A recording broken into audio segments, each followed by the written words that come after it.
Welcome to Pruitt Writes in our corner of the internet.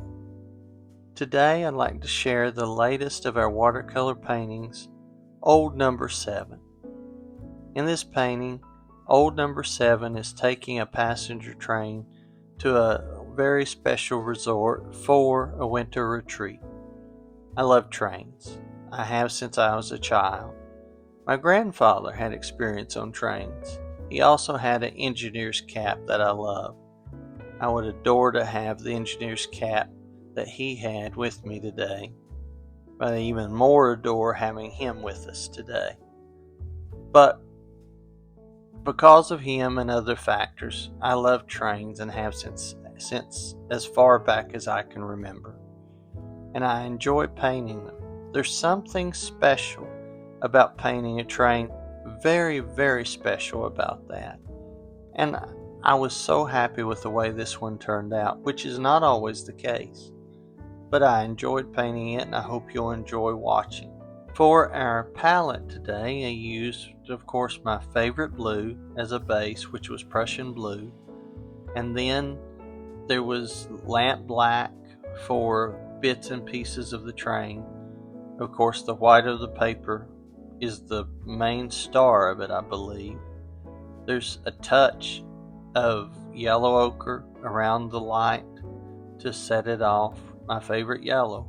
We used all three of my favorite primaries in this particular paint. There was Prussian blue, yellow ochre, and then Venetian red.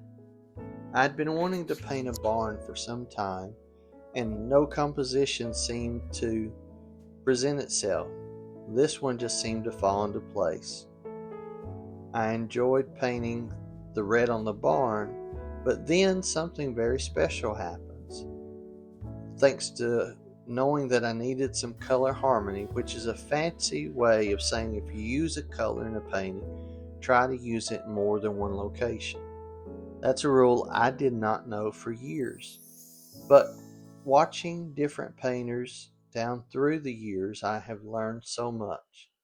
One gentleman that I am very thankful for and have no sponsorship or affiliation with at all is Eric Rhodes and Streamline Publishing. They have taught me so much, and I enjoy his mission in life to help painters, and I think he does a wonderful job. He's also a great inventor. His brush clip that I have in my studio is indispensable for me. I use it almost as much as I do my brushes. I have a watercolor station set up in my studio as well as an acrylic station. The ability to come into a studio and paint or to leave an unfinished painting sitting on an easel, knowing that you'll return to it soon, is a blessing that I don't take lightly. There was a time in my life I did not have those options. Now, thankfully, I do, and they have helped improve my art. Just having a dedicated space to go into and not have to worry about setting things up, but just beginning, has made a huge difference. It did in this painting. I hope you enjoy watching the full painting of Old Number 7, or on some of our other channels, the shorter time-lapse version. I hope it inspires you to paint.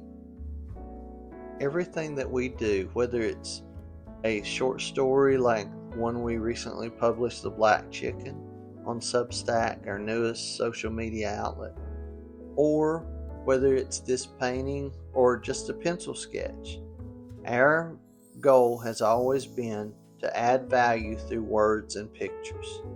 And that's what we hope that we're doing in everything we offer to serve you. I hope you don't just enjoy watching. I hope you enjoy walking along the process with us and painting your own special paintings. Things that make you glad that you took the time, not just to watch, but to learn and to apply it to your own style and your own artwork. This painting turned out far better than I anticipated, especially after darkening the sky The first pass turned out to be too light, but whenever I added more Prussian blue and darkened the sky, it set everything else off. Of course, I think the topping touch was the Venetian red. That gave some areas of the train a rust look that was totally unplanned, and it just set off everything.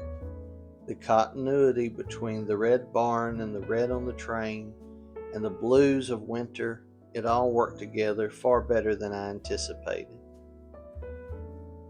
Such is the case in life. Sometimes we plan for things, and that can be beneficial. If I didn't have a studio set up and hadn't planned to do art, then nothing could happen. But then there's those times like the other night whenever I had a ballpoint pen in my hand and a sketchbook waiting for my son to get done at his event.